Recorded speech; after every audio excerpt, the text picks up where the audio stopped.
আল্লাহ তুমি সব কিচ্ছু জানো, হে আমার প্রভু তুমি আমাকে মাফ করে দাও।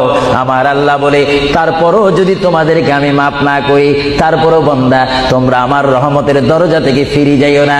আমি তোমাদেরকে হুকুম দিচ্ছি, ওয়ালাউ আন্নাহুম ইয যালামু আনফুসাহুম জাউকা, বান্দারে যদি গুনাহ করে ফেলো আমার রহমত থেকে মুখ ফিরে তুমি চলে যাইও না। হ্যাঁ বান্দা, আকাশ পরিমাণ যদি গুনাহ করো, পাতাল পরিমাণ যদি গুনাহ করো, সাগরের পানি পরিমাণ যদি গুনাহ করো, পাহাড় তুলনায় যদি তুমি গুনাহ করো, আমার দরবার থেকে তুমি নিরাশ হইও না। এ বান্দা, আমি তোমাকে একটি রাস্তা পাঠাই দিচ্ছি, একটি পথ তোমাকে আমি দেখাই দিচ্ছি। সেই পথটি কোন পথ তোমরা জানো? ওয়ালাউ আন্নাহুম ইয যালামু আনফুসাহুম জাউকা, বান্দারে যখন তোমরা বরবাদ হয়ে যাবে তখন তোমাদেরকে একটা পথ আমি তোমাদেরকে দেখাই দিলাম, সেই পথটির নাম হচ্ছে আমার